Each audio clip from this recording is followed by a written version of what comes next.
What's up?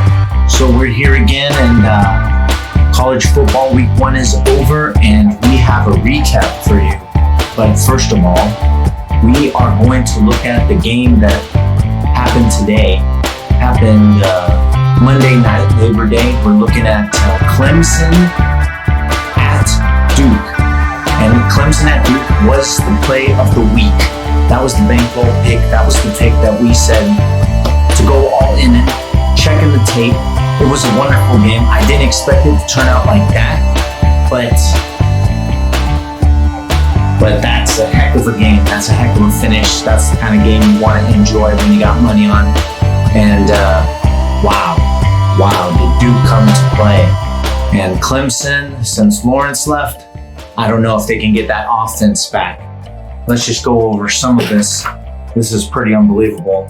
Clemson had 3 punts, 2 missed field goals, 3 fumbles lost twice inside the 10, 2 turnovers on downs, 1 interception, and the only touchdown that they had of the game was off a muffed punt by Duke. So, I mean, and they have a new offensive coordinator that's supposed to come in, and they have a new quarterback. So, kind of the thinking was expected to be, okay, this offensive coordinator, the quarterback, they're going to get off to a rough start, but the defense, the Clemson defense, is going to be able to win them the game. That's the thinking. So when you're taking 12 points, and Duke coming into their second year with this offense, quarterback, coach, the whole system, they're really putting it together last year, and they put it together. They have, they sit on top of the ACC. I would say they're right there with FSU, who had a fabulous game yesterday on Sunday night. And they destroyed LSU in that second half. That was a heck of a game, but I would say Duke sits at the top.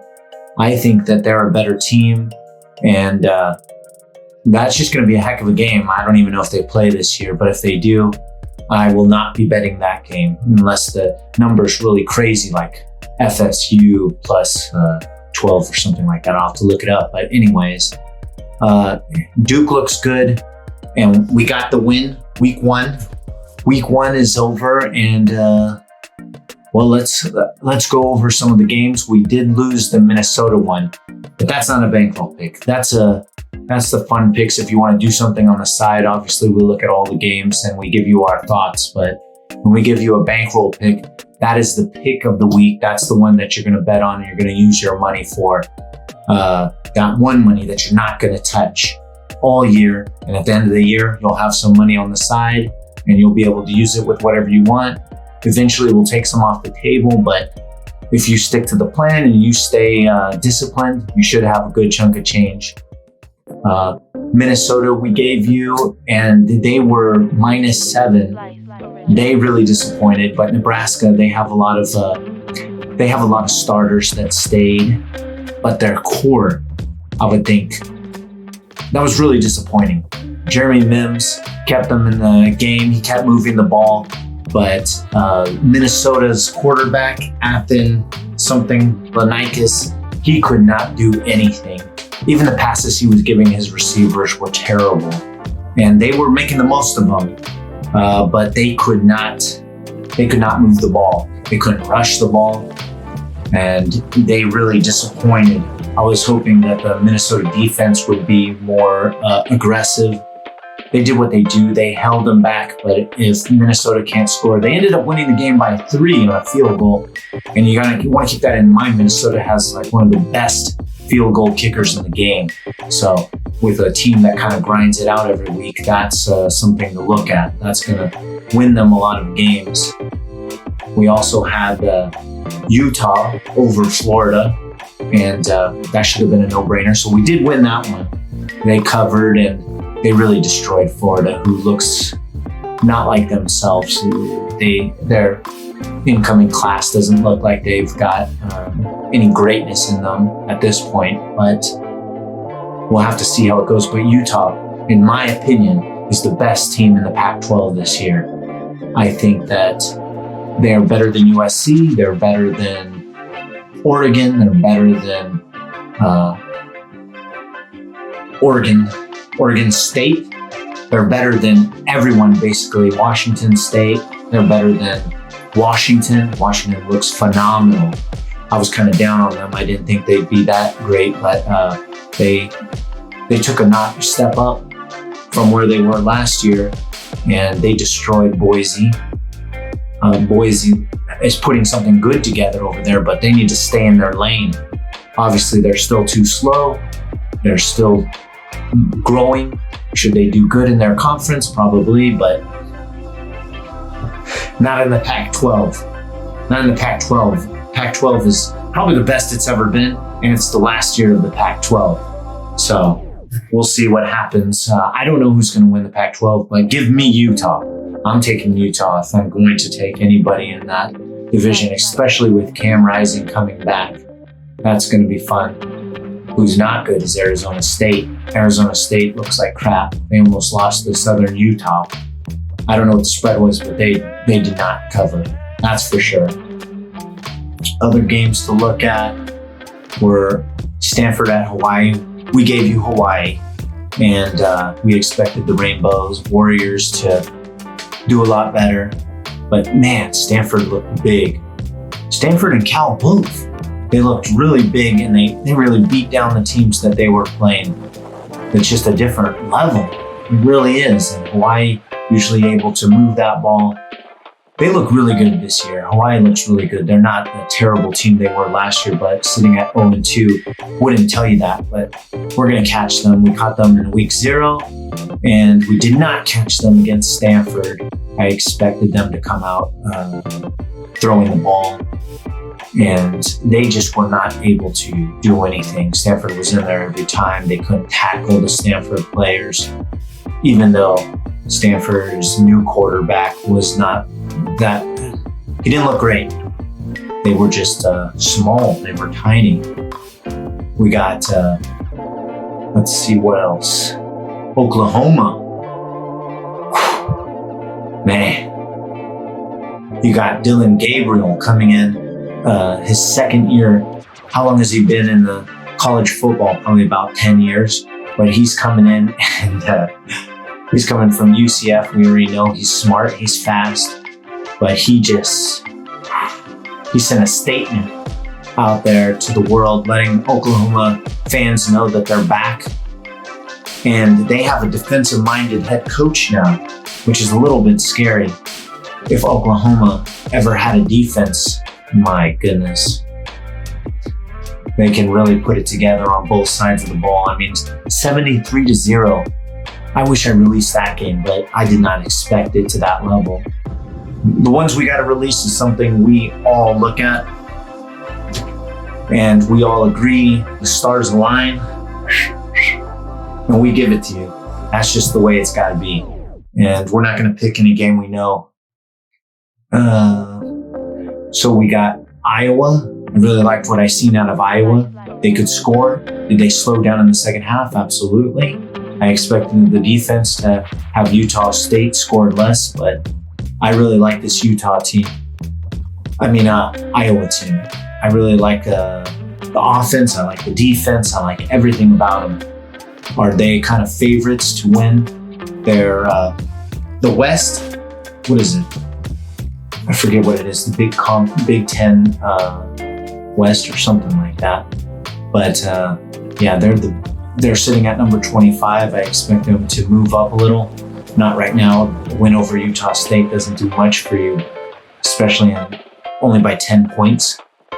That's not impressive at all. Michigan didn't look too impressive. I thought they would come out looking to destroy East Carolina by 50 points or something like that, knowing that Harbaugh's out, do it for him.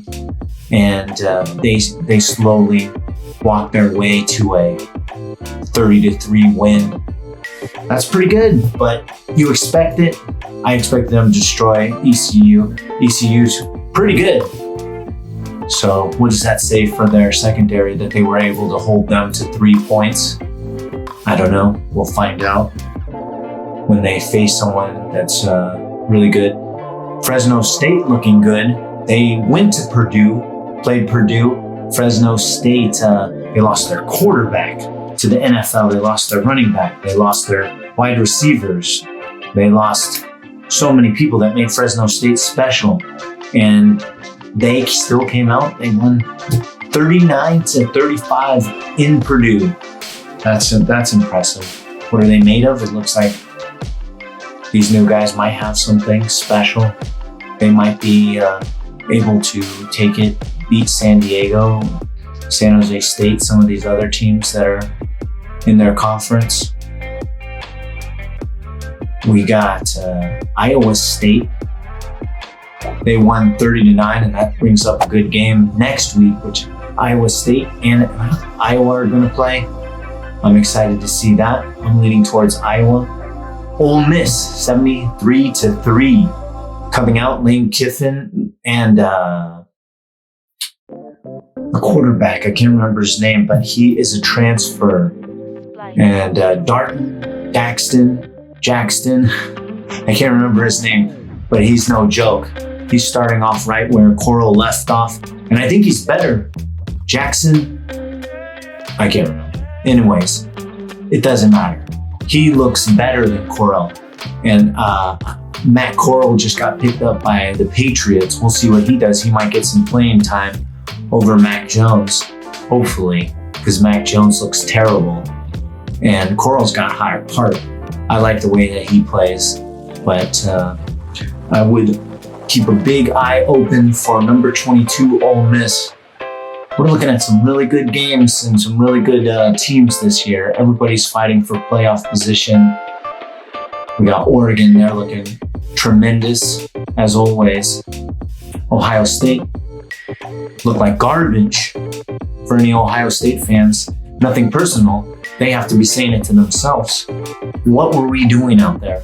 What are they putting together? The same thing kind of happened last year. They weren't, running on all cylinders at the beginning of the year, and then they put it together, and then it became normal Ohio State game, normal Ohio State football. They'll probably be fine. But are they on Michigan's level? I don't think so. Not at all. Are they on Iowa's level? They'll probably figure it out. Iowa just always looks so slow playing the big teams. We got, what do we got here? I think we have Texas playing Alabama next week. That's exciting. I don't know who's going to win that game. I'll have to look more into it, but I think that I don't know who has the edge. I really have to look into that game. I have to say that Georgia looks like Georgia, but I think they're very vulnerable this year. Hence my Michigan ticket for them to win it all. So whoever wins it all, I don't know, but I know that my Michigan ticket is looking pretty good. What else do we got? What else did we give you? We gave you UCF. They destroyed. Those guys are looking really good. Defense, offense. They're just so darn fast. I don't know if they got kind of a Raider mentality with all they want is speed.